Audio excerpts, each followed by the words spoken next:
ஓகேமா, ஸ்டார்ட் பண்ணிடலாமா? SRS 4410. SRS 4400 நம்ம பார்க்கும்போது அவங்க சொன்னாங்க அது ஃபினான்ஷியல் இன்ஃபர்மேஷனா இருந்தா போதும், இல்ல நான் ஃபினான்ஷியல் இன்ஃபர்மேஷன் இருந்தா கூட ஓகே தான். இந்த இன்ஃபர்மேஷன் நம்ம கிட்ட கொடுத்தாங்கன்னா அதை நம்ம என்ன பண்ண போறோம்னா எப்படி ஆடிட் பண்ணுமோ அதே மாதிரி அதை ஆடிட் பண்ணிட்டு ஒப்பீனியன் கொடுக்காம ரிப்போர்ட் கொடுக்க போறோம், அவ்வளவுதான். ஸோ அது வந்து நான் ஃபினான்ஷியல் இன்ஃபர்மேஷனா இருக்கலாமா? இருக்கலாம். ஃபினான்ஷியல் இன்ஃபர்மேஷனா இருக்கலாமா? இருக்கலாம். கம்ப்ளீட் செட் ஆஃப் ஃபினான்ஷியல் ஸ்டேட்மெண்ட்ஸா இருக்கலாமா? இருக்கலாம். சிங்கிளா இருக்கலாமா? எதுனாலும் இருக்கலாம். நீங்க அங்க போயிட்டு எப்படி நார்மலா ஆடிட் ப்ரொசீஜர்ஸ் அப்ளை பண்ணீங்களோ அதே மாதிரி அக்ரீட் அப்பான் ப்ரொசீஜர் அப்ளை பண்ணி ஃபேக்சுவல் ஃபைண்டிங்ஸை கொடுத்துட்டு வெளில வந்துருங்கன்னு சொல்றாங்க. ஆனா இங்க கம்பைலேஷனை பொறுத்த வரைக்கும் அவங்க ஸ்பெசிஃபிக்கா வந்து என்ன பேசுறாங்கன்னா ஃபினான்ஷியல் இன்ஃபர்மேஷனை நீங்க கம்பைல் பண்ண போறீங்க, அதுக்காக தான் உள்ள போறீங்க. சில நேரத்துல 90% ஆஃப் த டைம் அது வந்து ஹிஸ்டாரிக்கல் ஃபினான்ஷியல் இன்ஃபர்மேஷனை நீங்க கம்பைல் பண்ண உள்ள போவீங்க. சில நேரத்துல ப்ரொஜெக்டட் ஃபினான்ஷியல் ஸ்டேட்மெண்ட்ஸை கூட கம்பைலேஷனுக்கு உங்களை கூப்பிடலாம். So in the SRS 4400 generally it is related to historical financial information ஓட compilation. சில நேரங்கள்ல அது ஃபியூச்சரிஸ்டிக்கா இருக்கக்கூடிய ஃபினான்ஷியல் இன்ஃபர்மேஷன் கம்பைலேஷனுக்காகவோ இல்ல வேற ஏதான ஒரு இந்த இடத்துல கொடுத்துருக்காங்க பாருங்க, compilation engagements for financial information other than historical financial information or non-financial information. அதாவது ஒரு எம்ப்ளாயிஸை பத்தி ஏதோ ஒரு விஷயம் இருக்கு அதெல்லாம் கம்பைல் பண்ணணும் கூப்பிடுறாங்கன்னா நீங்க போலாம், ஒன்றும் பிரச்சனை இல்லை. ஃபினான்ஷியல் இன்ஃபர்மேஷனா இருந்தாலும் பண்ணலாம், நான் ஃபினான்ஷியல் இன்ஃபர்மேஷனா இருந்தாலும் பண்ணலாம், ஹிஸ்டாரிக்கலா இருந்தாலும் பண்ணலாம், ப்ரொஜெக்டடா இருந்தாலும் பண்ணலாம், தப்பு இல்லை. ஆனா ஜென்ரலா 90% எதுக்கு கூப்பிடுவாங்கன்னா ஹிஸ்டாரிக்கல் ஃபினான்ஷியல் இன்ஃபர்மேஷனுடைய கம்பைலேஷனுக்கு தான் நம்மளை கூப்பிடுவாங்க. ஸோ எஸ்ஆர்எஸ் 4400 அப்படியே நம்ம அப்ளை பண்றதா இருந்தா ஹிஸ்டாரிக்கலுக்கு அப்ளை பண்ணலாம். இல்ல நீங்க ஃபியூச்சரிஸ்டிக்கா அப்ளை பண்ண போறீங்க, ப்ரொஜெக்டட் ஃபினான்ஷியல் ஸ்டேட்மெண்ட்ஸ்க்கு அப்ளை பண்ண போறீங்க, அப்புறம் நான் ஃபினான்ஷியல் இன்ஃபர்மேஷனுக்கு அப்ளை பண்ண போறீங்கன்னா அதுக்கேற்ற மாதிரி அங்கங்க கொஞ்சம் ட்வீக்ஸை பண்ணிட்டு, இந்த சென்ஸ் அங்கங்க கொஞ்சம் அதுக்கேற்ற மாதிரி அடாப்டேஷன்ஸை பண்ணிட்டு இதே எஸ்ஆர்எஸ் 4410 நீங்க ஃபாலோ பண்ணலாம். At the end of the day இந்த கம்பைலேஷனுக்கு உங்களை எதுக்காக கூப்பிடுறாங்கன்னா நீங்க தான் you are an expert in audit and accounting அப்படின்றதுனால உங்களோட ஃபினான்ஷியல் எக்ஸ்பர்டீஸை அவங்க தன்னுடைய கம்பைலேஷனுக்கு யூஸ் பண்ணிக்கிறாங்க, அவ்வளவுதான். அதுக்கு நல்ல ஹேண்ட்ஸமா ஒரு ஃபீஸ் கொடுக்குறேன்னு சொல்றாங்க. வை நாட், நம்ம அதை பண்ணி கொடுத்துட்டு வருவோமே, ஓகேவா? இது புக் கீப்பிங் சர்வீசஸ்ன்ற மாதிரி கிடையாது. தேர் not asking you to give எனக்கு புக் கீப்பிங் நீ பண்ணி கொடு அப்படின்னு அவங்க சொல்லலை. அப்படி இருந்தால் அது வேற, அதுக்கெல்லாம் ஸ்டாண்டர்ட்ஸே வராது. அது ஒன்றும் நீங்க வந்து அந்த இடத்துல போய் நீங்க ரிப்போர்ட்டே கொடுக்க போறது இல்லை. நல்ல ஞாபகம் வச்சுக்கோங்க, எஸ்ஆர்எஸ் 4400 எஸ்ஆர்எஸ் 4410 இது ரெண்டுத்துக்குமே நீங்க ஆடிட் பண்ணல, ஒப்பீனியன் தான் கொடுக்கல. ஏதோ ரெண்டுத்துக்கும் ரிப்போர்ட் கொடுக்குறீங்க. SRS 4400 என்ன ரிப்போர்ட் கொடுக்குறீங்க? you're giving a report saying that these are the factual findings of so and so சொல்றீங்க. இந்த இடத்துல நீயும் ரிப்போர்ட் கொடுக்க போறீங்க. கம்பைலேஷன் எல்லாம் முடிச்சுட்டு நாங்க ஜஸ்ட் கம்பைல் பண்ணி தான் கொடுத்துருக்கோம், ஒப்பீனியன் கொடுக்கல, நீங்க ரிப்போர்ட் கொடுக்க போறீங்க. ஆனா இதுவே ஒரு கம்பெனி உங்களுக்கு கூப்பிட்டு சார் எங்களுக்கு புக் கீப்பிங்ல நீங்க பண்ணி கொடுங்கன்னு சொன்னா புக் கீப்பிங் எல்லாம் பண்ணி நாங்க புக் கீப்பிங் பண்ணி கொடுத்து என்ன சைனா போட போறீங்க? ஆனா இங்க நீங்க பண்ணது அக்ரீட் அப்பான் ப்ரொசீஜரா இருந்தாலும் சரி, கம்பைலேஷனுக்கும் புக் கீப்பிங்கும் ஒரு டிஃபரன்ஸ் இருக்கு. கம்பைலேஷன் பொறுத்த வரைக்கும் அவங்க பேசிக்கா எல்லாத்தையும் ரெடி பண்ணி வச்சிருவாங்க. அதை இண்டேஎஸ் படியோ இல்ல வந்து ஐஎஃப்ஆர்எஸ் படியோ இல்ல ஏதோ ஒரு பர்டிகுலர் ஃப்ரேம் ஒர்க் படியோ அதை பக்காவா வந்து ரெடி பண்ணி கொடுக்கறது உங்க பொறுப்பு. கம்பைலேஷன் என்கேஜ்மெண்ட்ஸ் அப்படின்னு சொல்றது, ஓகேவா? இப்ப நீங்க தான் ஜேர்னல் என்ட்ரியே போடுறீங்க உட்காந்து, அது புக் கீப்பிங் சர்வீசஸ்லயே வந்துடும். ஓகே, சோ இதுல என்ன சொல்றாங்க பாருங்க, SRS 4400 deals with practitioners responsibilities when engaged to assess the management in the preparation and presentation of historical financial information. ஆமா, historical financial information நீங்க என்ன பண்ண போறீங்க? ப்ரிப்பேர் பண்ணி பிரசன்ட் பண்ண போறீங்க. யாரோட ஹெல்ப்போட? மேனேஜ்மெண்ட் உங்களுக்கு அசிஸ்ட் பண்ண போறாங்க. Management is going to assist with you in preparation and presentation of HFI. அவ்வளவுதான். Without obtaining any assurance. நீங்க அஷூரன்ஸ்லாம் அங்க கொடுக்க போறல, ப்ரிப்பரேஷன் கூட ஹெல்ப் பண்ண போறீங்க, அவ்வளவுதான். ப்ரிப்பரேஷன் அண்ட் பிரசன்டேஷனுக்கு யூஷா நம்ம வாய்க்கையே பேசுவோம் தெரியுமா, ஸ்டாண்டர்ட்ஸ் அண்ட் ஆடிட்டிங் படிக்கும்போது. It is a responsibility of the management to prepare and present the financial statements, and it is only the responsibility of the auditor to express an opinion. அப்படி சொல்லுவோம்ல, இங்க அப்படி கிடையாது. SRS 4410 நம்மளோட scoping என்ன அப்படி, நம்மளோட அப்ஜெக்டிவ் என்ன அப்படின்னு கேட்டீங்கன்னா, to assist the management in the preparation and presentation of financial statements. அது வந்து it's very information. Mostly compilation engagement வந்து ஹெச்எஃப்ஐக்கு தான் வரும். சில நேரத்தில் நீங்க வந்து நான் ஹெச்எஃப்ஐக்கோ இல்லை நான் ஃபினான்ஷியல் இன்ஃபர்மேஷன் யூஸ் பண்ணிக்கலாம். அதுக்கேற்ற மாதிரி குட்டி குட்டி அங்கே அடாப்ட் பண்ணிக்கோங்க. SQC applicable சொல்றாங்க, அவ்வளவுதான். SQC is applicable here because SQC is applicable for all the engagement standardsல.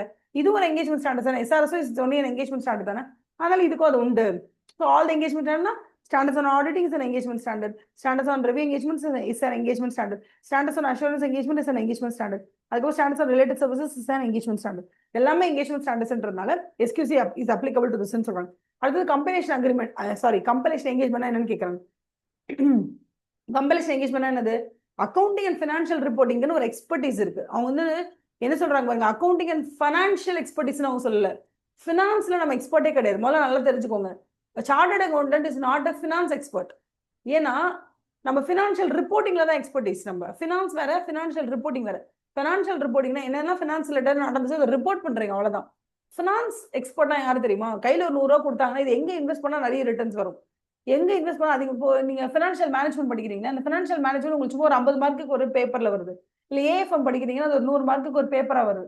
On the whole நீங்க அட்டன் பண்ணக்கூடிய 8 பேப்பர் 10 பேப்பர் அது ஒரு பேப்பரா வருது, அவ்வளவுதான். ஆனா எஃப்எம் ஃபினான்ஷியல் மேனேஜ்மெண்ட்ல நீங்க எக்ஸ்பர்ட்டா இருந்தீங்கன்னா பணத்தை கையாளுவது எப்படி, கேஷ் மேனேஜ்மெண்ட் எப்படி, ஃபினான்ஸ் மேனேஜ்மெண்ட் எப்படி. ஃபினான்ஸ் அப்படிங்கிறது பணம் வந்து சோர்ஸ் எங்க நான் ரெடி பண்ண போறேன். எனக்கு ஒரு 100 கோடி வேணும் அந்த பிசினஸ்னா அதை ஷேர் கேபிட்டலா நான் வாங்க போறேனா, டெட்டா வாங்க போறேனா, இல்ல பேங்க் கிட்ட இருந்து லோனா எடுத்துக்க போறேனா, டிபென்ச்சர்ஸ் இஷ்யூ பண்ண போறேனா, பப்ளிக் டெபாசிட்ஸ் எடுத்துக்க போறேனா, என்ன பண்ண போறேன், என்ன பண்ணா எனக்கு அந்த காஸ்ட் ஆஃப் கேபிட்டல் கம்மியாகும், அந்த மாதிரி பண்றதுதான் finance. So chartered accountant is not a finance expert, he is a financial reporting expert rather. அது நீங்க நல்லா தெரிஞ்சுக்கோங்க. அக்கௌண்ட்ஸ் வேற, ஃபினான்ஸ் வேற. ஃபினான்ஸ் வந்து 100 கோடி வேணும் அப்படின்னா அந்த 100 கோடியை ஷேர் கேபிட்டலா கொண்டு வரதா, எங்கேருந்து கொண்டு வரது, வாட் இஸ் சோர்ஸ், எப்படி நான் பண்ண போறேன், எதுல இருந்து பண்ணா எனக்கு காஸ்ட் ஆஃப் கேபிட்டல் கம்மியாகும் நீங்க யோசிச்சீங்கன்னா அதுதான் ஃபினான்ஸ். வந்துருச்சு ஃபினான்ஸ், பணம் வந்துச்சு, அந்த 100 கோடி வந்து ஷேர் கேபிட்டல் எல்லாம் வந்தானே, டிபென்ச்சர்ல இருந்து வந்தானே, எப்படி வந்தா என்ன, நம்மள பத்திக்கு பணம் வந்துருச்சியா, வந்துருச்சுன்னா அதுக்கு என்ட்ரியை போட, அவ்வளவுதான். டிபென்ச்சர்ல இருந்து வந்துச்சுன்னா என்ன பண்ண, ஓகே கேஷ் வந்திருக்கா, சரி ஓகேப்பா, கேஷ் டு கேபிட்டலும் போட போறியா, கேஷ் டு டிபென்ச்சரும் போட போறியா, இல்ல கேஷ் டு பேங்க் லோனுன்னு போட போறியா, என்னன்னு போட போற. இது வந்துதான் அக்கௌண்டிங். அதாவது ரிப்போர்ட்டிங் தான் அக்கௌண்டிங், ஹவு டு ரிப்போர்ட், அதான் ஃபினான்ஷியல் ரிப்போர்ட்டிங் தான் அக்கௌண்டிங் சொல்றாங்க. ஆனா ஃபினான்ஸ்ன்றது பணத்தை எங்கேருந்து எடுத்துட்டு வர போறீங்க, எதுல இருந்து எடுத்துட்டு வர போறீங்க, பேங்க் லோன்ல கேட்டா நமக்கு வந்து இன்ட்ரெஸ்ட் கம்மி ஆகுதா, இல்ல ஷேர் கேபிட்டல்ல வாங்கினா நமக்கு டிவிடெண்ட் கொடுக்குறது, நமக்கு எது வந்து நமக்கு வசதி நீங்க டிசைட் பண்றது ஃபினான்ஸ். ஸோ எப்பவுமே நல்லா கவனிச்சுக்கோங்க, எக்ஸாம்ல போய் மறந்துக்கு இருந்து அக்கௌண்டிங் அண்ட் ஃபினான்ஸ் எக்ஸ்பர்ட்னு எழுதுறாதீங்க. So compilation engagement is an engagement in which practitioner applies accounting and financial reporting expertise to assess the management and இதை மறுபடியும் கொடுத்துட்டே இருக்காங்க பாருங்க. preparation and presentation of financial information, preparation and presentation of financial information க்கு who is assisting the auditor, the practitioner is assisting the management in preparation and presentation of financial information. எப்படி பண்ணணும், according framework படி பண்ணணும். Framework எப்படியா இருக்கலாம், general purpose financial ஸ்டேட்மெண்ட்ஸா இருக்கலாம், இல்ல special purpose financial ஸ்டேட்மெண்ட்ஸா இருக்கலாம், எப்படினாலும் இருக்கலாம். ஜெனரல் பர்பஸ் ஃபினான்ஷியல் ஃப்ரேம்வொர்க் அப்படின்னா அது என்னது, இண்டேஎஸ் ஐஎஃப்ஆர்எஸ் எல்லாம் ஃபாலோ பண்ணணும். நேற்று கூட உங்களுக்கு நிறைய ரிப்போர்ட்ஸ் எல்லாம் போய் ஹோம்ஒர்க் பாருங்கன்னு சொன்னால யஷ்வந்த் கூட சில ரிப்போர்ட்ஸ் எல்லாம் பார்த்துட்டு அதுல he told me that ma'am homework நான் பார்த்தேன், அதுல எந்த இடத்துலயுமே எந்த ஃப்ரேம்வொர்க்னு மென்ஷனே பண்ணல மேடம் அப்படின்னு சொல்லியிருந்தார். ஃப்ரேம்வொர்க் எப்படி மென்ஷன் பண்ணுவாங்கன்னா ஜெனரல் பர்பஸ் ஃபினான்ஷியல் ஃப்ரேம்வொர்க் படி நாங்க பண்றோம்னு மென்ஷன் பண்ண மாட்டாங்க. அதுக்கு பதிலா இது இண்டேஎஸ் ஃபாலோ பண்ணிருக்கோம், ஐஎஃப்ஆர்எஸ் ஃபாலோ பண்ணிருக்கோம், அந்த மாதிரி கம்பேரிசன் 2013 படி ஃபாலோ பண்ணிருக்கோம், அந்த மாதிரி தான் இருக்குமே தவிர ரிப்போர்ட் கொடுக்கும்போது whether the financial statements has been prepared in accordance with Ind AS இல்ல has been prepared in accordance with Companies Act 2013 அந்த மாதிரி எந்த financial reporting standards வந்து ஜெனரல் நம்ம நினைச்சிட்டு இருக்கோமோ அதெல்லாம் போட்டுருவாங்க. Ind AS இல்ல IFRS இல்லனா வந்து Companies Act 2013 இல்ல Banking Regulation Act அந்த மாதிரி போட்டுருவாங்க. இப்படி போடுறதுக்கு பேர் தான் ஃப்ரேம்வொர்க். ஓகேவா, இந்த ஃப்ரேம்வொர்க் இந்த மாதிரி நார்மலா பேங்கிங் ரெகுலேஷன் ஆக்ட், ஆர்பிஐ இல்ல கம்பெனிஸ் ஆக்ட் 2013 அப்படின்னா Ind AS இதெல்லாம் போட்டாங்கன்னா ஜெனரல் பர்பஸ் ஃபினான்ஷியல் ஸ்டேட்மெண்ட்ஸ்னு அர்த்தம். இல்ல அந்த மாதிரிலாம் போடலப்பா, நீங்க ஸ்பெஷல் பர்பஸ்க்காக ப்ரிப்பேர் பண்ணிருக்கீங்கன்னா இந்த ஆக்ட் டீடைல்ஸ் எல்லாம் கொடுக்காம ஜெனரலா நீங்க எந்த ப்ரொசீஜர் அதை பண்ண சொல்லிருக்கீங்களோ அப்படி ப்ரிப்பேர் பண்ணிருப்பாங்க. இந்த ஸ்பெஷல் பர்பஸ் ஃபார் எக்ஸாம்பிள் இது cash only basis, accrual prepare பண்ணல, கேஷ் ஒன்லியில ப்ரிப்பேர் பண்ணிருக்கோம், அந்த மாதிரி கொடுத்தாங்கன்னா அது ஸ்பெஷல் பர்பஸ் ஃப்ரேம்வொர்க்னு அர்த்தம். சரியா, இப்போ இந்த இடத்துல நீங்க யாருன்னு கேட்டா நீங்க அதை ஆடிட், நீங்க வந்து ஜெனரல் பர்பஸ் ஸ்பெஷல் பர்பஸ்னு ஆடிட் பண்ண போற ஆடிட்டர் கிடையாது. இந்த இடத்துல நீங்க மேனேஜ்மெண்டோட கூட சேர்ந்து உட்கார்ந்து with the help of the management, with the assistance of the manager, you are now going to compile which means you are now going to prepare and present the financial statements with the help of the management. அப்படின்னும் போது நீங்க prepare பண்ணக்கூடிய அந்த financial statements இருக்கலாமா, அது 2 கேட்டகரியில் prepare பண்ணுவாங்க. ஒன்னு வந்து ஜெனரல் கேட்டகரி, இங்கட ஒரு பேனாக டோருக்கு, ஒன்னு general category law and regulation படி இப்படிதான் ப்ரிப்பேர் பண்ணணும் மேண்டேட்டரியான்னு சொல்லிடுவாங்க. அது ஜெனரல் பர்பஸ் ஃப்ரேம்வொர்க். அதன்படி வந்து Ind AS ஃபாலோ பண்ணணும், கம்பெனிஸ் ஆக்ட் 2013 ஃபாலோ பண்ணணும், ஷெட்யூல் 3 படி தான் பிரசன்டேஷன் இருக்கணும்னு சொல்லுவாங்க. ஓகேவா, அக்ரூவல் பேசிஸ் தான் ஃபாலோ பண்ணணும், இதெல்லாம் கம்பெனிஸ் ஆக்ட் உங்களுக்கு சொல்லிடுது. இது நார்மல். ஓகேவா, இது ரிலேட்டடா ஒன்னு ப்ரிப்பேர் பண்ணுவாங்க. இல்லையா ஸ்பெஷல் பர்பஸ், அதாவது totally unrelated to mandatory financial statement requirements படி பண்ணுவாங்க. இது வந்து என்னன்னா this is called as special purpose framework. Examples கொடுத்துருக்காங்க பாருங்க. ஃபர்ஸ்ட் ஒன் இன்டர்னல் யூஸ்க்காக பண்றாங்கப்பா. இன்டர்னல் யூஸ்க்காக அவங்க பண்றதுனால யாரெல்லாம் ரெப்பிட்டேட்டிவ் கஸ்டமர்ஸோ, ஓகேவா, அவங்க கிட்ட இருந்து எவ்வளவு சேல்ஸ் வந்திருக்குன்னு மட்டும் பார்க்கணும் இவங்க. அதுக்கேற்ற மாதிரி ஒரு ஃப்ரேம் ஒர்க்ல அவங்க டோட்டல் சேல்ஸை போடுறாங்க.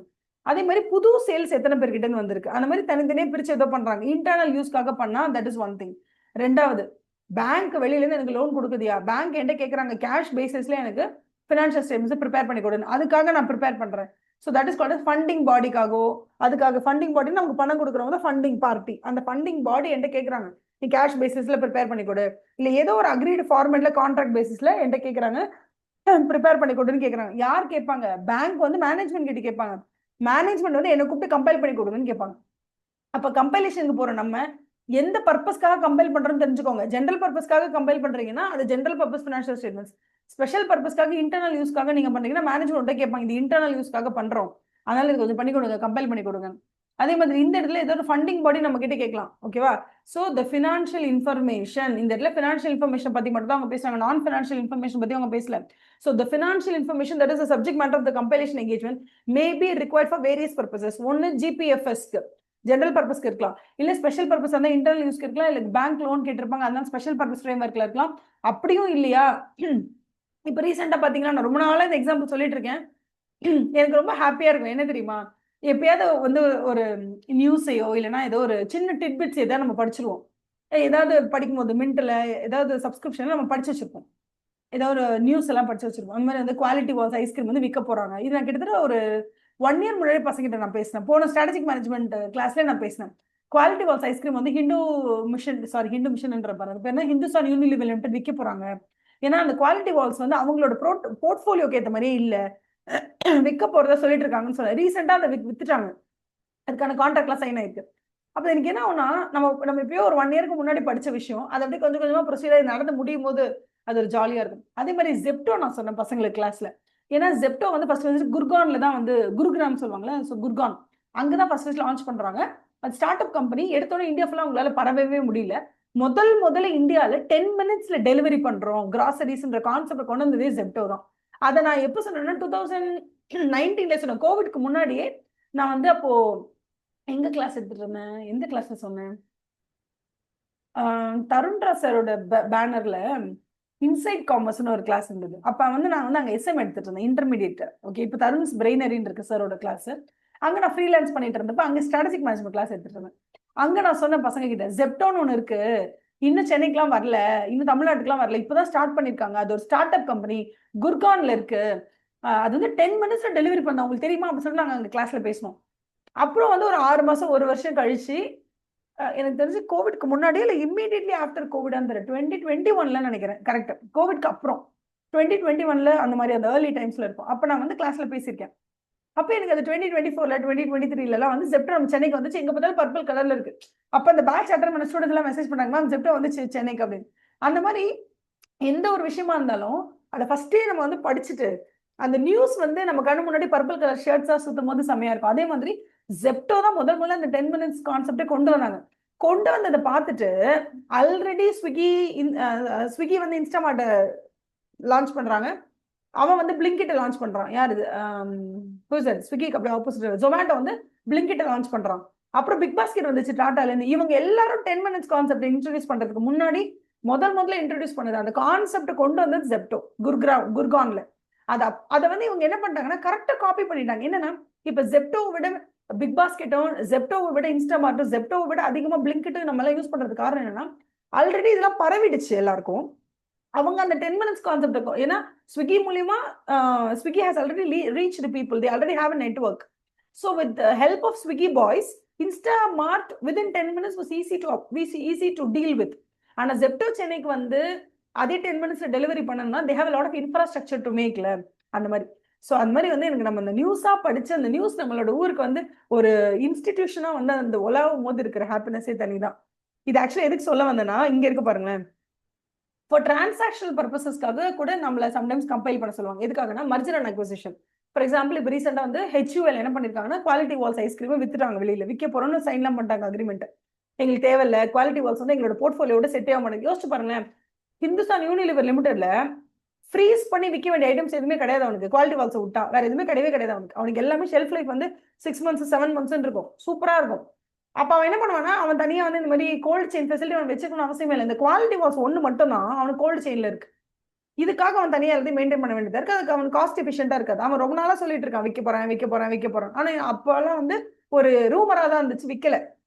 இப்ப ரீசெண்டா வித்துட்டாங்க. இந்த குவாலிட்டி வால்ஸ் ஐஸ்கிரீம் வந்து யாருக்கு வித்தாங்க என்னன்றது அப்புறமா உங்களுக்கு டைம் கிடைக்கும் சொல்றேன். பட் குவாலிட்டி வால்ஸ் வித்தாச்சு. இந்த குவாலிட்டி வால்ஸ் யார் வாங்கினா உங்களுக்கு ரொம்ப ஈஸியா இருக்கும். அருண் ஐஸ்கிரீம் வாங்கலாம், யார் வேணா வாங்கலாம். அதாவது ஆல்ரெடி கோல்ட் செயின் ஃபெசிலிட்டியில டீல் பண்ணிட்டு இருக்க யாரோ ஒருத்தர் இந்த பிராண்டை டேக் ஓவர் பண்ணிட்டாங்கன்னா அவங்களுக்கு குவாலிட்டி வால்ஸ்ன்ற அந்த ஒரு பிராண்ட் வந்து பயங்கரமா பில்ட் ஆகும். ஏன்னா அவங்க ஆல்ரெடி கோல்ட் செயின் வச்சிருப்பாங்க. அதோட சேர்த்து குவாலிட்டி வால்ஸையும் சேர்த்து வச்சுக்கிட்டா சூப்பரா இருக்கும் அப்படி சொல்றாங்க. ஓகேவா?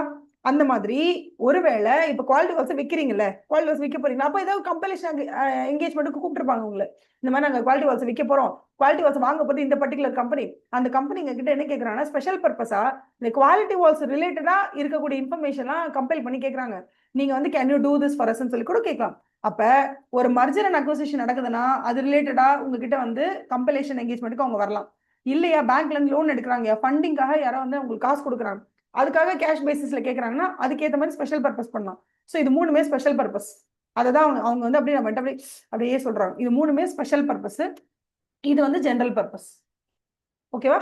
இதைத்தான் சொல்கின்றார்கள். ஓகேவா? முடிஞ்சுச்சா? அதுக்கு அடுத்தது வந்து they talking about compilation வந்து it's not an assurance engagement. அதுல நீங்க ரொம்ப ரொம்ப ரொம்ப தெளிவா இருங்க. அதே மாதிரியே வந்து நம்ம போய் அந்த இடத்துல இது அக்யூரேட்டா இருக்கா, கம்ப்ளீட்டா இருக்கா, சூப்பரா இருக்கா, அப்படி இருக்கா இப்படி இருக்கா நம்ம எதுவுமே சொல்ல வேண்டிய அவசியமே இல்லை. ஏன்னா இங்க நம்ம போயிருக்கிறது அஷூரன்ஸ்க்காக நம்ம போல, அவன் கொடுக்கறத கம்பைல் பண்றதுக்காக தான் போறோம். அதனால தைரியமா அங்க போய் அவன் கொடுக்கறத கம்பைல் பண்ணிட்டு நீங்க வெளில வந்துட்டே இருக்கலாம். You need not go and express any audit opinion at all. நீங்க ஆடிட் ஒப்பீனியனை எக்ஸ்பிரஸ் பண்ணணும் அவசியமே கிடையாதுன்னு சொல்றாங்க. ஓகேவா? அது இல்லையா ரிவ்யூ பண்ணிட்டு அதுக்கு கன்க்ளூஷன் கொடுக்கணும், எதுவுமே நீங்க பண்ண வேணாம், நீங்க ஜாலியா வெளில வந்துருங்கன்னு சொல்றாங்க. அப்ஜெக்டிவ்ஸ் இது எதுக்காக SRS 4400 நீங்க எதுக்காக போய் பண்றீங்க அப்படின்னு யாராவது உங்ககிட்ட வந்து கேட்டா 2 விஷயத்த சொல்லுங்க. ஒன்னு நான் கம்பைல் பண்ண போறேன், இன்னொன்னு அதை ரிப்போர்ட் பண்ண போறேன். அவ்வளவுதான். கம்பைல் பண்ணிட்டு ரிப்போர்ட் கொடுக்கும்போது இது கம்பைலேஷன் தான், ஆடிட் இல்லைன்னு சொல்ல போறேன், ஒரு அலர்ட் பண்ண போறேன். அவ்வளவுதான். எல்லாரையும் அந்த இடத்துல SRS 4410 யூஸ் பண்ணி தான் நாங்கள் கம்பைல் பண்ணிதான் சொல்ல போறேன். இது 2 தான் என்னோட அப்ஜெக்டிவ். அப்ப 2 அப்ஜெக்டிவ் என்னது? Number one is to prepare. Number one is to compile. Number two is to report. So அப்ப எனக்கு இருக்க 2 அப்ஜெக்டிவ் என்ன? to compile and to report. அப்ப கம்பைலேஷன் என்ன சொல்றாங்க? apply the accounting and financial reporting expertise. உங்ககிட்ட இருக்கக்கூடிய அந்த எக்ஸ்பர்டீஸை யூஸ் பண்ணி அந்த மேனேஜ்மெண்ட்டுக்கு நீங்க அசஸ் பண்ண போறீங்க. assist in the preparation and presentation of financial statements in accordance with applicable FRF based on the information provided by the management. இது நீங்க பண்ண போறீங்க. and to report பண்ண போறீங்க. ரிப்போர்ட் எதன் படினா SRS 4410 படி ரிப்போர்ட் பண்ண போறீங்க. இவ்வளவுதான் உங்களோட அப்ஜெக்டிவ். சரி, ஓகே. உங்களோட ஸ்கோப் என்ன? நீங்க என்டையரா இந்த கம்பைலேஷன் பண்றீங்களே, உங்களோட இந்த ஸ்கோப் என்னன்னு கேட்டா, உங்களோட ஸ்கோப்பே வந்து you are going to assist them in the preparation and presentation of financial statements. அவ்வளவுதான். As per financial reporting framework இது மட்டும்தான் உங்களோட வேலை. Preparation and presentation of the financial information, ஓகேவா, in accordance with financial reporting framework. இதை மட்டும் தான் நீங்க அங்க பண்ண போறீங்க. சில நேரத்துல வெறும் ஜர்னல் என்ட்ரியை மட்டும் போட்டு வச்சுட்டு ட்ரையல் பேலன்ஸ் மட்டும் உங்களே ப்ரிப்பேர் பண்ண விடுவானுங்க. எல்லாமே நீங்க தான் பண்ண சொல்றாங்க. சில நேரத்துல பேசிக்கா ட்ரையல் பேலன்ஸ் வரைக்கும் டிராஃப்ட் ஃபார்முலா அவங்க வச்சிருப்பாங்க. இல்ல P&L பேலன்ஸ் ஷீட் கூட ஓரளவுக்கு ஒரு ரஃப் டிராஃப்ட் மாதிரி போட்டு வச்சிருப்பாங்க. அதுல நீங்க போய் நிறைய சேஞ்சஸ் பண்ற மாதிரி இருக்கும். ஏன்னா உங்களுக்கு வந்து இண்டேஸ் கம்ப்ளைண்ட்ஸ் தெரியாது, இல்லைன்னா வந்து கம்பல்சரி 23 என்னென்ன கம்ப்ளைண்ட்ஸும் தெரியாது. ஸோ அவங்க ரஃபா ஒன்று பண்ணி வச்சிருப்பாங்க. அதுக்கப்புறம் அந்த ப்ரிலிமினரி ஃபார்மெட்ல இருக்கிறத நீங்க போய் மெருகேத்துற மாதிரி இருக்கும் அப்படின்னு சொல்றாங்க. இன்னொன்னு, இதுல ஒரு விஷயத்த தெரிஞ்சுக்கோங்க. இந்த என்டையர் கம்பைலேஷன் என்கேஜ்மெண்ட்ல யாரோட responsibility? Preparation and presentation of financial ஸ்டேட்மெண்ட்ஸ்னா அது மேனேஜ்மெண்டோட தான். நீங்க மேனேஜ்மெண்ட்டுக்கு ஹெல்ப்பர் தானே தவிர you are not responsible for the preparation and presentation of financial statements. Who is responsible? Management is responsible. மேனேஜ்மெண்ட்டுக்கு நீங்க ஹெல்ப் பண்ண போறீங்க. அப்ப மேனேஜ்மெண்ட் எதுக்கெல்லாம் ரெஸ்பான்சிபிள்? ப்ரிப்பரேஷனுக்கு அவங்க தான் ரெஸ்பான்சிபிள், ஜட்மெண்ட்ஸ்க்கு அவங்க தான் ரெஸ்பான்சிபிள். அதாவது இந்த அக்கௌண்டிங் பாலிசியை யூஸ் பண்ணலாம், இந்த அக்கௌண்டிங் சாய்ஸஸ் எடுத்துக்கலாம் நம்ம அப்படின்னு டெவலப் பண்றதுல இருந்து இந்த மாதிரி தான் எஸ்டிமேட் போடணும்னு அக்கௌண்டிங் எஸ்டிமேட் போட்ட வரைக்கும் எல்லாமே அவங்களோட தான். அதை மாதிரி நான் ஜென்ரல் பர்பஸ்ல வந்து நான் ஃபினான்ஷியல் ஸ்டேட்மெண்ட்ஸ் ரெடி பண்ணி தரணுமா, இல்லைனா ஸ்பெஷல் பர்பஸை நாங்கள் யூஸ் பண்ணி ஃபினான்ஷியல் ஸ்டேட்மெண்ட்ஸ் ரெடி பண்ணி தரணுமா, எந்த ஃப்ரேம் ஒர்க்கை நாங்கள் ஃபாலோ பண்ணணுன்றதை முதற்கொண்டு யார் சொல்லுவாங்கன்னா மேனேஜ்மெண்ட் தான் சொல்லுமே தவிர அது வந்து கம்பைலேஷன் என்கேஜ்மெண்ட்டுக்கு போற நம்ம எதுவுமே டிசைட் பண்ண முடியாது. ஸோ சிம்பிளா ஜென்ரல் பர்பஸா இல்ல ஸ்பெஷல் பர்பஸான்னு கூட யாருக்கும் ஹேஸ் டு டிசைட் அப்படின்னு கேட்டா the management has to decide என்றாங்க. ethical requirements as usual code of ethics எல்லாமே நீங்க ஃபாலோ பண்ணா independence is not required for SRS 4410 because இந்த இடத்துல என்ன இண்டிபெண்டன்ஸ் நீங்க ஃபாலோ பண்ண முடியும்? நீங்க கம்பைலேஷனுக்கு போயிருக்கீங்க, கொடுக்கறத ஒண்ணா ஒருங்கிணைச்சு தர போறீங்க. இதுல என்ன independence is not applicable for SRS 4410. ரொம்ப ரேரா ஏதாவது சிச்சுவேஷன்ல லா அண்ட் லீகல் ரிக்வயர்மெண்ட்ல நீங்க பண்ணீங்கன்னா இண்டிபெண்டன்ஸ் இருக்கணும்னு சொன்னாங்கன்னா அதுக்கேற்ற மாதிரி அப்ப பாத்துக்கலாம். பட் 99% SRS 4410க்கு உங்களுக்கு என்ன கிடையாது? இண்டிபெண்டன்ஸே கிடையாது. அதுக்கப்புறம் என்கேஜ்மெண்டோட அக்செப்டன்ஸ் அண்ட் கண்டினியூஸ் எப்படி நீங்க அக்செப்ட் பண்ணுவீங்க, எப்படி கண்டினியூ பண்ணுவீங்க? இந்த பிராக்டிஷனர் எப்ப வந்து அக்செப்ட் பண்ணக்கூடாது அப்படின்னா, the practitioner shall not accept unless and until you have agreed upon the entire terms and conditions with that the management கூட entire terms and conditions நீங்க வந்து ஒத்து லைக் என்ன சொல்றது அக்ரி பண்ணிக்கணும் ஃபர்ஸ்ட். அதுக்கப்புறம் தான் இங்க enter into the what is that compilation engagement. அப்படி எதெல்லாம் பத்தி நீங்க வந்து டேர்ம்ஸ் அண்ட் கண்டிஷன்ஸ் அக்ரி பண்ண போறீங்க? நம்பர் 1, என்ன பர்பஸ்க்காக இதை நீங்க ப்ரிப்பேர் பண்றீங்க? Intended use, why, what is the purpose and distribution, யாருக்கிட்ட எல்லாம் இது கொடுக்க போறீங்க? Is there any restriction of use? இப்போ M&A பண்றாங்கன்னா குவாலிட்டி வால்ஸ் ஐஸ்கிரீம் யாருக்கு வைக்கிறீங்களோ அந்த பார்ட்டியும் குவாலிட்டி வால்ஸ் மட்டும் தான் யூஸ் பண்ணுவாங்க. ஸோ ரெஸ்ட்ரிக்ஷன் இருக்கா யூசேஜ்ல, அதை தெரிஞ்சுக்கோங்க. ரெண்டாவது, ஸ்பெஷல் பர்பஸா general purpose framework, applicable FRF என்ன? மூணாவது, அப்ஜெக்டிவ் அண்ட் ஸ்கோப் என்ன? எந்த ஸ்கோப் எதுக்காக இதை ப்ரிப்பேர் பண்றோம், அது கிட்டத்தட்ட பர்பஸ்ன்னு வச்சுக்கோங்களேன். அதுக்கடுத்து வந்து ரெஸ்பான்சிபிலிட்டி ஆஃப் த பிராக்டிஷன், நாங்க எதுக்கு responsibility to comply with relevant ethical requirements. நாங்க objectivity, integrity, confidentiality, professional due care இருக்குல்ல அது, அதுக்கப்புறம் வந்து professional competence due care, professional conduct, confidentiality, அப்புறம் டெக்னிக்கல் ஸ்டாண்டர்ட்ஸ், இதெல்லாம் ஃபாலோ பண்றது எங்க ரெஸ்பான்சிபிலிட்டி. உங்க ரெஸ்பான்சிபிலிட்டி என்னன்னா அப்படின்னு சொல்லிட்டு அவங்ககிட்ட சொல்லிடுங்க. இங்க பாருங்க, இன்டர்னல் கண்ட்ரோலுக்கு நீங்க தான் பொறுப்பு. என்ன சொல்றாங்க பாருங்க, எதுக்கெல்லாம் அவங்க பொறுப்பு? The management is responsible for the preparation and presentation of financial statements in according with the framework.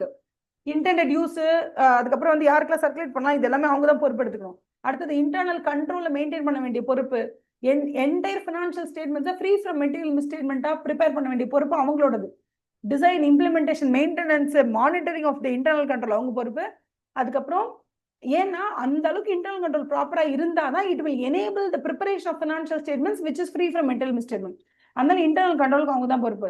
அதே மாதிரி அங்க கொடுக்குற அந்த டாக்குமெண்ட்ஸ் அது இது லொட்டுலோஸ்க்கு எல்லாமே கம்ப்ளீட்டா அக்யூரேட்டா இருக்கிறதும் அவங்களோட பொறுப்பு.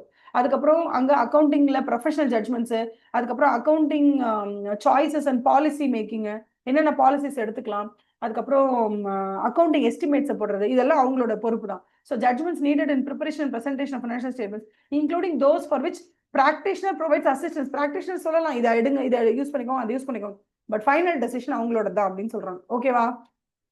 To you understand? அடுத்தது எக்ஸ்பெக்டட் ஃபார்ம் அண்ட் கண்டென்ட். நீங்க ஃபர்ஸ்ட் பேசிக்கோங்க, இந்த ஃபார்மேட்ல இந்த மாதிரி கண்டென்ட்ல இந்த மாதிரி ஹெட்டிங்ஸுக்கு கீழே தான் நான் ரிப்போர்ட்டை கொடுக்க போறேன், கம்பைலேஷன் ரிப்போர்ட் அப்படின்றத பேசிக்கோங்கன்னு சொல்றாங்க. ஓகேவா? அதே மாதிரி ஒரு எங்கேஜ்மெண்ட் லெட்டர் ஒன்று ரெடி பண்ணுங்க. கம்பைலேஷன் எங்கேஜ்மெண்ட்டுக்கு போயிருக்கீங்களா, நீங்க என்ன பண்ணுங்க, ஒரு எங்கேஜ்மெண்ட் லெட்டர் ரெடி பண்ணுங்க. அந்த எங்கேஜ்மெண்ட் லெட்டர்ல all the terms and conditions நீங்க இது வரைக்கும் என்னென்ன அக்ரி பண்ணிருக்கீங்களோ எல்லாத்தையும் ரிட்டர்ன் ஃபார்மேட்ல போட்டுட்டு அவங்களும் சைன் பண்ணிட்டு நீங்களும் சைன் பண்ணுங்க. அப்பதான் நாளைக்கு பின் ஏதாவது பிரச்சனை வந்தா you will have a proper terms and conditions. இங்க பாருங்க, இதுக்கு தான் நான் அக்ரி பண்ணேன், அவங்க என்ன சொன்னாங்களோ அதான் நான் இங்க வந்து போட்டிருக்கேன், பட் அவங்க என்ன சொல்றாங்களோ அது வந்து எஃப்ஆர்எஃப்க்கு புறம்பா இருக்கு, இல்ல அப்ளிகபிள் எஃப்ஆர்எஃப்க்கு புறம்பா இருக்கு, அது தப்பு தப்பா பண்றாங்கன்னு எனக்கு தெரியுதுன்னா நான் சொல்றேன் தப்பா பண்ணாதீங்கன்னு. அதை மீறி அவங்க தப்பா பண்ணாங்கன்னா நான் அந்த எங்கேஜ்மெண்ட் விட்டு வெளில போயிடுவேன். I walk out of the engagement. But என்னால ஒப்பீனியன் கொடுக்க முடியாதுன்றதுனால என்னால என்ன பண்ண முடியும், நான் அந்த கம்பெலேஷனுக்கு வரமாட்டேன்னு சொல்லிட்டு வேணா வெளில போயிடலாம், அவ்வளவுதான். ஓகேவா? இந்த பிரச்சனை SRS 4400 வரவே வராது. ஏன்னா அங்க நீங்க பண்ண போறதே என்னன்னா ப்ரிப்பரேஷன் கிடையாது, கம்பைலேஷன் கிடையாது, அங்க பண்ண போது அக்ரீட் அப்பான் ப்ரொசீஜர். அதனால அங்க அந்த அக்ரீட் அப்பான் ப்ரொசீஜர் பண்ணும்போது எதெல்லாம் தப்பா இருக்கோ அங்க ஃபேக்சுவலா நீங்க சொல்லிடலாம். You have an option to tell what is wrong there. But இங்க வாட் இஸ் ராங்னு சொல்றதுக்கு உங்களுக்கு ஆப்ஷனே கிடையாது. So despite being a chartered accountant, நீங்க அந்த இடத்துல போய் அவங்க சொல்றது தப்பு தப்பா சொல்றதெல்லாம் கம்பைல் பண்ணிட்டு வரதுக்கா நீங்க இருக்கீங்க? அவன் தப்பா பண்ணா தப்பு பண்றான்னு எடுத்து சொல்லுங்க. அவன் சொல் பேச கேட்கலையா, அந்த எங்கேஜ்மெண்ட் விட்டு வெளில வந்துருங்கன்றாங்க. ஸோ அதே மாதிரி வந்து ஒரு தடவை நான் எங்கேஜ்மெண்ட் லெட்டர் கொடுத்துறேன், அடுத்த வாட்டி நான் வந்து புது எங்கேஜ்மெண்ட் லெட்டர் கொடுக்கணுமான்னு கேட்டா, if there is any change in management இல்ல change in any terms and conditions அப்போ மட்டும் கொடுங்க. அதர்வைஸ் ரெக்கரிங் கம்பைலேஷன் எங்கேஜ்மெண்ட்டுக்கு நீங்க அதே எங்கேஜ்மெண்ட் லெட்டரை கூட வச்சுக்கலாம். யூ கேன் எவாலுவேட் வெதர் அங்க இருக்க சர்க்கம்ஸ்டான்சஸ் இல்ல சேஞ்ச் இன் கன்சிடரேஷனோ இல்ல change in terms and conditions இல்ல சேஞ்ச் இன் மேனேஜ்மெண்ட் அந்த மாதிரி ஏதாவது இருக்கு, நீங்க மேனேஜ்மெண்ட்க்கு ரிமைண்ட் பண்ண வேண்டியது இருக்கு, மறுபடியும் புது டேர்ம்ஸ் அண்ட் கண்டிஷன்ஸ்னா சொல்லுங்க, இல்லைன்னா சொல்ல வேணாம்னு சொல்றாங்க. அடுத்து பெர்ஃபார்மிங் த எங்கேஜ்மெண்ட் நீங்க எப்படி பெர்ஃபார்ம் பண்ண போறீங்க அப்படின்னா, எங்கேஜ்மெண்ட் வந்து பெர்ஃபார்ம் பண்றதுக்கு முன்னாடி நீங்க என்ன பண்ணணும், யூ ஹேவ் டு அப்டேட். நிறைய விஷயங்கள் இருக்கு how to perform the engagement. அதுல ஃபர்ஸ்ட் ஒன் என்னன்னா, அந்த கம்பெனி பத்தி கொஞ்சம் தெரிஞ்சுக்கோங்க. You have to obtain the understanding about the company.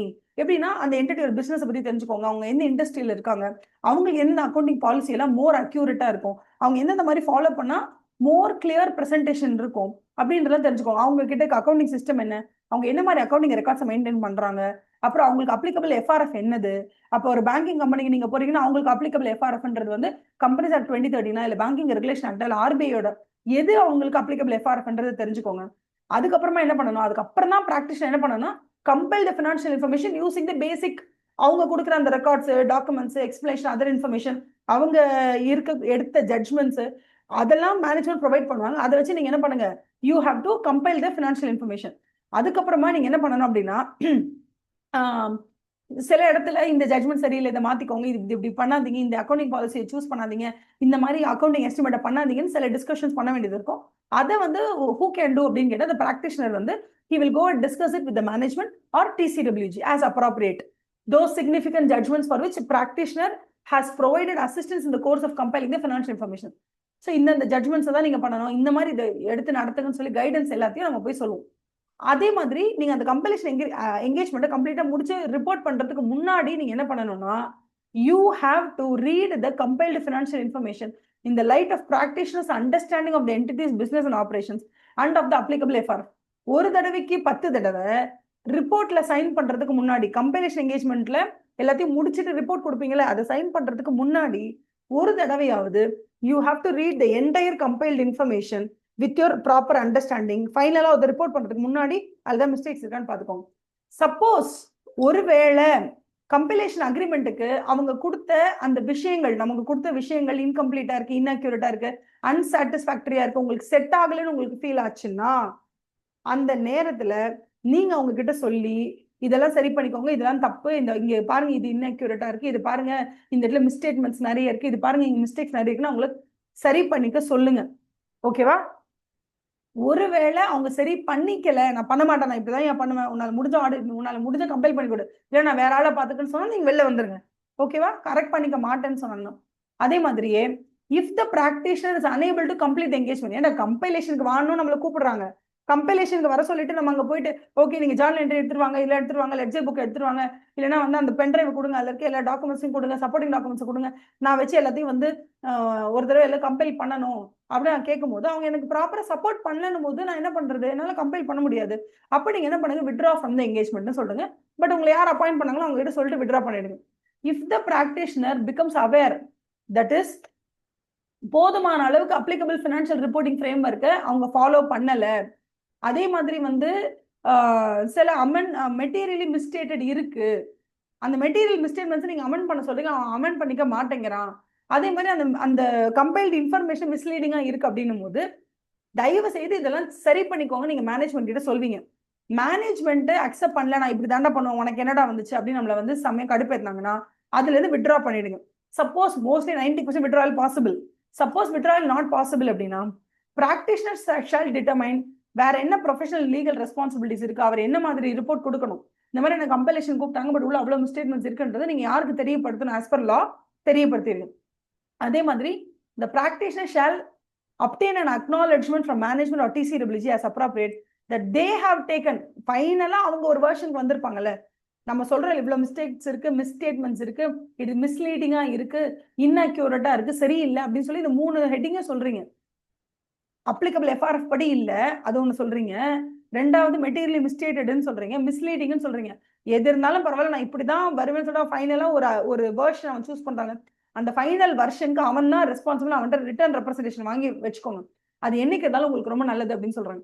அதே மாதிரி நீங்க ஒரு கம்பைலேஷன் என்கேஜ்மெண்ட்ல இருக்கும் போது எந்த அளவுக்கு மேனேஜ்மெண்ட் கிட்டயும் டிசிடபிள்யூஜி கிட்டயும் 2-வே கம்யூனிகேஷன்ல எப்பவுமே இருக்கணும். ஒரு ப்ராப்பர் கம்யூனிகேஷன் டிசிடபிள்யூஜி எப்பவுமே ரொம்ப முக்கியம். ஏன் முக்கியம் அப்படின்னு சொல்றாங்கன்னா, டைம்க்கு டைம் நீங்க என்ன பண்ணணும்னா, ஒரு சின்ன விஷயம் தப்புனா கூட உடனே வந்து அதை உடனே டிசிடபிள்யூஜி கிட்ட சொல்லுங்க, அப்பதான் டிசிடபிள்யூஜி அது ரிலேட்டடா ஒரு ஆக்ஷன் எடுக்க முடியும். அதே மாதிரி கம்பைலேஷன் என்கேஜ்மெண்ட் ரிலேட்டடா எந்த விஷயம், அதாவது உங்களோட ஜட்மெண்ட்ல, உங்களோட அதாவது பிராக்டிஷனோட ப்ரொஃபஷனல் ஜட்மெண்ட்ல எதெல்லாம் டிசிடபிள்யூஜி கண்டிப்பா தெரியணும்னு நீங்க நினைக்கிறீங்களோ, merit the attention of the management, மேனேஜ்மெண்டோட அட்டென்ஷன் அது மெரிட் பண்ணணும், மேனேஜ்மெண்ட் இதை முதல்ல தெரிஞ்சுக்கிட்டே ஆகணும் அப்படின்னு நீங்க எதெல்லாம் நினைக்கிறீங்களோ அதை தயவு செஞ்சு டைம்க்கு டைம் உடனே சொல்லுங்க. Timely communication with TCWG is very important. So timely பேசிஸ்ல நீங்க தயவு செய்து யூ கம்யூனிகேட் அப்படின்னு சொல்றாங்க. கம்யூனிகேட் பண்ணாதான் ஒரு ஜெனுவனான ஒரு டிசிடபிள்யூஜி இருக்கு, ஒரு ஜெனுவனான மேனேஜ்மெண்ட் இருக்காங்கன்னா எதை தவறுன்னு நீங்க சொன்னாதானே அவங்க திருத்திக்க முடியும். ஸோ எதுனாலும் timely communication is very important, காலம் கடந்து சொல்லாதீங்கன்றாங்க. அதே மாதிரி நீங்க கண்டிப்பா என்ன பண்ணணும், ரிப்போர்ட் ஒன்று ரெடி பண்ணணும். என்ன report? That report is called as practitioner's report. Compilation என்கேஜ்மெண்ட்க்கு ஒரு ரிப்போர்ட் பண்றீங்க. எந்த பர்பஸ்க்காக நம்ம ரிப்போர்ட்டை ரெடி பண்றோம் அப்படின்னா, இது ஆடிட் இல்லைன்னு சொல்றதுக்காக தான் நீங்க மெயினா ரிப்போர்ட்டை ரெடி பண்றீங்க. Is to clearly communicate the nature of compilation. இது வந்து ஒரு கம்பைலேஷன் என்கேஜ்மெண்ட் தான், இது என்ன மாதிரி நேச்சர்ல இருக்கு அப்படின்னா, எங்களோட ரோல் என்ன, எங்களோட ரெஸ்பான்சிபிலிட்டி என்ன, நாங்க வெறும் கம்பைலேஷன்ல மட்டும் தான் இது பண்ணிக்குமே தவிர இது ஒப்பீனியன் சொல்றதுக்காக இல்ல, நாங்க கன்க்ளூஷன் சொல்லல, ஒப்பீனியன் சொல்லல, இது வெறும் கம்பைலேஷன் தான் சொல்றாங்க. அப்ப அந்த ரிப்போர்ட் பிராக்டிஷனர்ஸ் ரிப்போர்ட்ல என்னென்ன டைட்டில்ஸ் எல்லாம் இருக்குன்னு சொல்றாங்க. ஃபர்ஸ்ட் எடுத்தோடனே ரிப்போர்ட்டிங் டைட்டில் கம்பைலேஷன் என்கேஜ்மெண்ட் ரிப்போர்ட்னு பேர் கொடுத்துருங்க. யாருக்கு அட்ரஸ் பண்றீங்களோ அந்த அட்ரஸிங் எங்கேஜ், தட் இஸ் இப்போ ஃபார் எக்ஸாம்பிள் உங்ககிட்ட யார் வந்து கேட்குறாங்க, மேனேஜ்மெண்ட்டும் அந்த யார் மர்ஜ் பண்ண போறாங்களோ, தட் இஸ் குவாலிட்டி வாட்ஸ் யார் டேக் ஓவர் பண்ணியிருக்காங்களோ அவங்களும் தான் இன்டெண்டட் யூசர்ஸ் தான், அவங்க 2 பேருக்கும் அட்ரஸ் பண்ணுங்க. மோஸ்ட்லி மேனேஜ்மெண்ட்டாக தான் இருப்பாங்க, நம்ம இந்த வேலையை வாங்குறது. அடுத்தது இல்ல ஜெனரல் பர்பஸா இருந்தா டு மேனேஜ்மெண்ட்னே போட்டு கொடுத்துலாம். அதுக்கப்புறம் statement that the practitioners has compile, okay information மேனேஜ்மெண்டோடதுப்பா, கம்பைல் பண்ணது மட்டும் தான் பண்ணா அப்படின்னு ஒரு ஸ்டேட்மெண்ட் கொடுத்துருங்க. இன்ஃபர்மேஷன் மேனேஜ்மெண்ட் கொடுத்தது, கம்பைல் மட்டும் தான் நான் பண்ணேன். ஸோ சோர்ஸ் டாக்குமெண்ட்ல இருந்து கரெக்டாக அவங்க எடுத்திருக்காங்களா இல்லையானதா நான் பார்க்கல, ஐ டிட் நாட் ஆடிட்னு சொல்லிடுங்க. அதே மாதிரியே என்னோட ரெஸ்பான்சிபிலிட்டி கம்பைலேஷன்னா டிசிடபிள்யூஜி ஆகட்டும் இல்ல மேனேஜ்மெண்டா இருக்கட்டும், அவங்களோட ரெஸ்பான்சிபிலிட்டி என்னன்னா ஃபினான்ஷியல் இன்ஃபர்மேஷனை ப்ரிப்பேர் பண்ணி கொடுத்தது அவங்களோட ரெஸ்பான்சிபிலிட்டிங்கிறத இங்க மென்ஷன் பண்ணுங்க. அதாவது description of the responsibility of management TCWG என்னென்ன in relation to compilation engagement, அவங்களோட பொறுப்பு என்ன, அவங்களோட பொறுப்புன்றது ஃபினான்ஷியல் இன்ஃபர்மேஷன் உற்பத்தி பண்ணி கொடுக்கறது. அந்த ஃபினான்ஷியல் இன்ஃபர்மேஷன் ஒன்று அவங்க கிரியேட் பண்ணிட்டாங்கன்னா அதை கம்பைல் பண்றதா உங்க வேலை, அதை தெளிவா சொல்லிடுங்க. அதே மாதிரியே நீங்க கம்பைல் பண்ணிருக்கீங்க அப்படின்னா அது எதன் பேசிஸ்ல கம்பைல் பண்ணிருக்கீங்க, ஜெனரல் பர்பஸா ஸ்பெஷல் பர்பஸா, என்ன financial reporting framework applicable FRF என்ன, எதன்படி நீங்க வந்து பண்ணிருக்கீங்க, ஸ்பெஷல் பர்பஸா இல்ல ஜெனரல் பர்பஸா, அதோட டிஸ்கிரிப்ஷன் என்ன, அதை டிஸ்கிரைப் பண்ணிடுங்க அந்த இடத்துல. அதுக்கு அடுத்தது என்ன சொல்றாங்கன்னா, நீங்க கம்பைல் பண்ணது எதெல்லாம் கம்பைல் பண்ணிருக்கீங்க, PNL, balance sheet, cash flow இது எல்லாத்தையும் சேர்த்து கம்பைல் பண்ணிருக்கீங்களா, இல்ல உங்ககிட்ட எதெல்லாம் கம்பைல் பண்ண சொன்னாங்க. ஸோ ஐடென்டிஃபிகே அவங்க உங்ககிட்ட கொடுத்த சோர்ஸ் இன்ஃபர்மேஷன் என்ன, identification of source information given to you, including என்னென்ன கொடுத்தாங்க உங்ககிட்ட, வெறும் லெட்ஜர்ஸ் மட்டும் கொடுத்தாங்களா, ட்ரையல் பேலன்ஸ் மட்டும் கொடுத்தாங்களா, இல்ல அவங்களே ரஃப் டிராஃப்டா ப்ரிப்பேர் பண்ணி பிஎன்எல் பேலன்ஸ் ஷீட்லாம் கொடுத்துட்டு அதை நீங்க ஜஸ்ட் ரிஃபைன் பண்ணி கொடுத்தீங்களா அவங்களுக்கு. So including title of each documents of the financial information if it comprises more then one element and date of the financial information அந்த period to which it relates, எந்த பீரியடை சேர்ந்தது இந்த ஃபினான்ஷியல் இன்ஃபர்மேஷன், இதெல்லாம் mention பண்ணிருங்க. அதுக்கப்புறமா இதுல உங்களோட ரெஸ்பான்சிபிலிட்டி என்ன, வெறும் கம்பைலிங் மட்டும் தாங்க என்னோட ரெஸ்பான்சிபிலிட்டி அப்படின்றத சொல்லிடுங்க. அதுவும் நீங்க இந்த என்டையர் கம்பைலேஷனையும் எஸ்ஆர்எஸ் படி தான் நீங்க ஃபாலோ பண்ணிருக்கீங்கன்னு அவங்க கிட்ட மென்ஷன் பண்ணிடுங்க. அதுக்கப்புறம் நாங்க கோட் ஆஃப் எத்திக்ஸ் படி ரெலவெண்ட் எத்திக்ஸ் நாங்க வந்து ஃபாலோ பண்ணிருக்கோம் அப்படின்னு சொல்லிடுங்க. கோட் ஆஃப் எத்திக்ஸ் படி நாங்க வந்து ஒன் செகண்ட்மா, கோட் ஆஃப் எத்திக்ஸ் படி நீங்க வந்து ப்ரொஃபஷனல் கோட் ஆஃப் எத்திக்ஸ் எல்லாம் ஃபாலோ பண்ணிருக்கணும். என்னென்ன இந்த மாதிரி இன்டெகிரிட்டி, அப்ஜெக்டிவிட்டி, அப்புறம் வேற என்ன இருக்கு, professional competence and due care, confidentiality, professional conduct, technical standards, இதெல்லாம் நாங்கள் ஃபாலோ பண்ணிருக்கோம் அப்படின்னு சொல்றீங்க. இண்டிபெண்டன்ஸ் நாட் அலோடு, ஏன்னா இது கம்பைலேஷன் அப்படிங்கிறதுனால. So description of what a compilation engagement entails, compilation என்கேஜ்மெண்ட்னா என்ன அப்படிங்கிற ஒரு சின்ன ஷார்ட் நோட்டையும் அவங்க கொடுத்துருங்க. அதை என்ன எக்ஸ்பிளைன் பண்ணணும்னா, இது அஷூரன்ஸ் என்கேஜ்மெண்ட் இல்லைன்னு சொல்லிட்டு அவங்களுக்கு அலர்ட் பண்ணணும். அதுக்கப்புறம் பிராக்டிஷனர் ஒப்பீனியன் கொடுக்கல, கன்க்ளூஷன் ஃபார்ம் பண்ணலன்னு சொல்லிடுங்க. அதுக்கப்புறம் if the financial statement is prepared using special purpose ஆக இருந்தால் அந்த ஸ்பெஷல் பர்பஸ் ஃபினான்ஷியல் ஸ்டேட்மெண்ட் என்ன, எந்த பர்பஸ்க்காக அந்த ஸ்பெஷல் பர்பஸ் ஃபினான்ஷியல் ஸ்டேட்மெண்ட்ஸை நீங்க ப்ரிப்பேர் பண்றீங்க, அதுக்கு இன்டெண்டட் யூசர்ஸ் யாரு. அதே மாதிரியே இந்த இடத்துல பாருங்க, draw the attention of the readers of the report of the fact that the FI is prepared in accordance with special purpose framework and as a result the information may not be suitable for other purposes. ஓகேவா, special பர்பஸ்ல நீங்க form பண்ணீங்கன்னா மட்டும் நீங்க என்ன பண்ணணும்னா, one second, just give me 1 second. ஒரே second.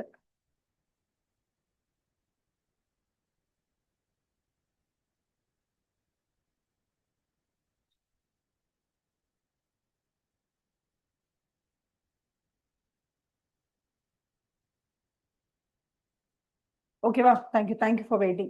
Okay, if the financial information is prepared using a special purpose framework அப்படின்னா அப்ப நம்ம என்ன பண்ணணும், எக்ஸ்பிளனேட்டரி பேராகிராஃப் அங்க கொடுக்கணும். இந்த ஸ்பெஷல் பர்பஸ், எந்த ஸ்பெஷல் பர்பஸ் ஃப்ரேம்வொர்க் வந்து என்ன பர்பஸ்க்காக எடுக்கிறாங்க, மர்ஜர் அண்ட் அக்விசிஷன்கா, ஃபண்டிங்காகவா, இல்ல இன்டர்னல் யூஸ்க்காகவா, எதுக்காக, அப்புறம் அந்த ஸ்பெஷல் பர்பஸ் ஃப்ரேம்வொர்க் என்ன ஃப்ரேம்வொர்க், கேஷ் பேசிஸ்ல ப்ரிப்பேர் பண்ண சொல்லியிருக்காங்களா, இல்ல ஒரு பர்டிகுலர் எலிமெண்ட் மட்டும் ப்ரிப்பேர் பண்ண சொல்லியிருக்காங்களா, அதை வந்து நீங்க டிஸ்கிரைப் பண்ணணும். அதுக்கப்புறம் டேட்டு, நம்மளோட சைனு, அப்புறம் எந்த பிளேஸ்ல நீங்க சைன் பண்றீங்களோ அது அந்த பிளேஸ் போட்டுருங்க, அவ்வளவுதான். இதை நீங்க இன்னொரு இது என்ன மென்ஷன் பண்ணணும்னா, இந்த எஸ்ஆர்எஸ் 4410 வந்தாலும் சரி, எஸ்ஆர்எஸ் 4400 வந்தாலும் சரி, எஸ்கியூசி இஸ் அப்ளிகபிள் அப்படின்றத அங்க சொல்லிடுங்க. ஸோ என்கேஜ்மெண்ட் பார்ட்னர் நீங்க தான், கம்பைலேஷன் என்கேஜ்மெண்ட் யார் அக்ரி பண்ணீங்களோ அவங்க தான் என்கேஜ்மெண்ட் பார்ட்னர். ஆடிட் பண்ண மட்டும் என்கேஜ்மெண்ட் பார்ட்னர் அர்த்தம் இல்லை, எந்த என்கேஜ்மெண்ட் எடுத்தா நீங்க என்கேஜ்மெண்ட் பார்ட்னர் தான். So engagement partner shall take responsibility for what, overall குவாலிட்டிக்கு நீங்க தான் வந்து ரெஸ்பான்சிபிலிட்டி. ஓகேவா? எந்த பார்ட்னர் நீங்க போயிருக்கீங்களோ அவங்க தான் ரெஸ்பான்சிபிலிட்டி. அதே மாதிரி உங்க ஃபார்ம்ல ஒரு quality control procedure and policy இருக்கும்ல, அது எல்லாத்தையுமே வந்து கம்ப்ளை பண்ண வேண்டியது உங்களோட பொறுப்பு. So the engagement has to be done as per the policies and procedures given by the firm. அந்த ஃபர்ம்ல இருந்து போன ஒரு என்கேஜ்மெண்ட் பார்ட்னர் தான் நீங்க. நீங்க என்ன பண்ணணும், அந்த என்டையர் என்கேஜ்மெண்ட் கம்பைலேஷன் என்கேஜ்மெண்ட்டையுமே ஃபுல் அண்ட் ஃபுல் நீங்க வந்து ரொம்ப தரமா பண்ணி கொடுக்கணும். Overall quality of each compilation நீங்க தான் முடிவு பண்ணணும். அப்புறம் டாக்குமெண்டேஷன் நார்மல் தானே, நீங்க எந்த என்கேஜ்மெண்ட் எடுத்தாலும் அங்கே documentation is very important. So அந்த ப்ராக்டிஸ் பண்ணும்போது நீங்க அந்த கம்பைலேஷன் ஃபுல்லா பண்ணும்போது அந்த கம்பைலேஷன்ல சிக்னிஃபிகண்டான விஷயங்கள் நீங்க எதாவது நோட் பண்ணீங்களா, அதை மார்க் பண்ணி வச்சுக்கோங்க. ஓகே, அது என்னெல்லாம் நீங்க அட்ரஸ் பண்ணீங்க. சப்போஸ் அதில் ஏதாவது உங்களுக்கு வந்து மிஸ்டேட்மெண்ட் இருக்க மாதிரியோ மிஸ்லீடிங்கா இருக்க மாதிரியோ தெரிஞ்சுதா, இருந்தா நீங்க அவங்க கிட்ட மாத்திக்க சொன்னீங்களா, அவங்க மாத்திக்கிட்டாங்களா இல்லையா, அது எப்படி ரிசால்வ் பண்ணீங்க, எல்லா விஷயத்தையுமே நீங்க வந்து என்ன பண்ணணும், நோட் பண்ணணும். Record of how the compiled financial information reconciles with the, அதாவது கம்பைல்டு ஃபினான்ஷியல் இன்ஃபர்மேஷன் கையில் வச்சிருக்கீங்க, அண்டர்லைங் ரெக்கார்டும் இதுவும் கரெக்டா இருக்கா, full record of how compiled financial information reconciles with the basic and fundamental supporting documents, supporting entries, journal entries, அதோட எப்படி இது வந்து மேட்ச் ஆகுது அப்படின்னு சொல்லணும். கடைசியா நீங்க சொல்ல வேண்டியது, the copy of the final version of the compiled financial information for which management or TCWG as appropriate has acknowledged their responsibility and the practitioner's report. புரியுதா? அதாவது final version of the compiled financial ஸ்டேட்மெண்ட்டுக்கு financial information நீங்க பொறுப்பு இல்லை, management தான் பொறுப்பு. ஏன்னா management என்ன சொன்னாங்களோ அதன்படி நீங்க ப்ரிப்பேர் பண்ணி கொடுத்துருக்கீங்க. அதுல ஏதாவது மிஸ்லீடிங்ஸோ வந்திருந்துச்சுன்னா நீங்க என்ன பண்ணிருப்பீங்க, you must have gone out of the engagement. இல்ல அதே மீறி நீங்க வந்து லீகலா நீங்க வெளில விட்ரா பண்ண முடியாதுன்னா அந்த அதுல ரிப்போர்ட் கொடுத்துருவீங்க. The reporter may also consider என்கேஜ்மெண்ட்ல a copy of the trial balances, summary of the accounting records, other information எல்லாத்தையுமே என்ன பண்ணலாம்னா டாக்குமெண்டேஷனா ஒரு வச்சுக்கலாம். அவங்க கொடுத்த சோர்ஸ் டாக்குமெண்ட், ரஃப் டாக்குமெண்ட்ஸ் எல்லாத்தையும் நீங்க ஒரு உங்க இதுல வச்சுக்கலாம். அப்ப நாளைக்கு அவங்க என்ன சொல்லுவாங்க, நான் ரஃப் டாக்குமெண்ட்ஸ் நல்லா தான் கொடுத்தேன், இவர் கம்பைலேஷன்ல மிஸ்டேக் பண்ணிட்டாரு அப்படின்னு யாராவது நம்ம மேல தப்பு சொல்லிட்டா, அந்த நம்ம என்ன பண்ணணும், எப்போதுமே கேர்ஃபுல்லா இருந்துட்டு ஓகே நாங்க மிஸ்டேக் பண்ணல, அவங்க கொடுத்த ரஃப் டாக்குமெண்ட்ஸோட அப்படியே நான் போட்டோ காப்பி நான் கையில் வச்சிருக்கேன், இதை வச்சுதான் நான் ப்ரிப்பேர் பண்ணேன் அப்படின்னு சொல்லிக்கலாம். அதனால இது எல்லாமே ரொம்ப இம்பார்ட்டன்ட். டாக்குமெண்டேஷன் என்னென்ன இருக்கும், number 1 significant matters arising during the compilation engagements and how those matters were addressed. significant matters என்னது, misstatements, misleading அது இருக்கும், அது எப்படி சார்ட் அவுட் பண்ணோம் அது ஒன்று. Number 2 a record of how the compilation reconciles with the underlying records. நான் compilation பண்ணி கொடுத்துட்டேன், இந்த இன்ஃபர்மேஷனும் பேஸா இருக்கக்கூடிய ஒரிஜினல் டாக்குமெண்ட்ஸ் இருக்குல்ல, இல்ல ஜேர்னல் என்ட்ரி லெட்ஜர் இருக்குல்ல, அதுக்கு ஒதுக்கி எப்படி வந்து ரிகன்சைல் ஆகுதுன்னு ஒரு தடவை பாத்தீங்களா, கரெக்டா இருக்கா, நான் பேஸ்ல இருந்து கரெக்டா எடுத்துக்கணும், அதுக்கு ரெக்கார்ட் மெயின்டைன் பண்ணிக்கோங்க. அதுக்கப்புறம் ஃபைனல் வெர்ஷனுக்கு யார் பொறுப்பு ஏத்துக்கணும், மேனேஜ்மெண்ட் தான் பொறுப்பு ஏத்துக்கணும், நம்ம பொறுப்பு ஏத்துக்க முடியாது. ஃபைனல் வெர்ஷனுக்கு யார் தான் பொறுப்பு ஏத்துக்கணும், மேனேஜ்மெண்ட் தான் பொறுப்பு ஏத்துக்கணும், நம்ம கிடையாது. அதுக்கப்புறம் உங்களோட ரிப்போர்ட்டை கொடுத்துருங்க, அவ்வளவுதான். நீங்க என்ன ரிப்போர்ட் கொடுக்குறீங்களோ அதையும் டாக்குமெண்ட் பண்ணி வச்சுக்கோங்க. என்னெல்லாம் டாக்குமெண்ட் பண்ணணும்னு கேட்கறாங்க, சிக்னிஃபிகன்ட் மேட்டர்ஸ், அதுக்கப்புறமா reconciliation of underlying documents with that of the compilation, இது report compile financial information. Final version அவங்க தான் பொறுப்புன்றதை நோட் பண்ணிக்கோங்க. அவங்க ரிட்டர்ன் அக்னாலஜ்மெண்ட் கொடுக்கணும், நாங்க தான் பொறுப்பு ஃபைனல் காப்பிக்கு, அதை வாங்கிக்கோங்க. பிளஸ் உங்களோட ரிப்போர்ட் இது எல்லாத்தையும் டாக்குமெண்ட் பண்ணி வச்சிருங்க அப்படின்னு சொல்றாங்க. With this we are finishing the entire SRS 4410. ஓகேவா? Thank you so much, have a nice day. இன்னைக்கு 7:40க்கு நம்ம முடிச்சாச்சு. ப்ராபப்ளி இன்னும் 20 minutes இருக்கு, நம்ம ஏதாச்சும் பார்க்கலாமா இன்னைக்கு? ஒரு நிமிஷம் இருங்க, என்ன பார்க்கலாம், பார்க்கறதா இருந்தா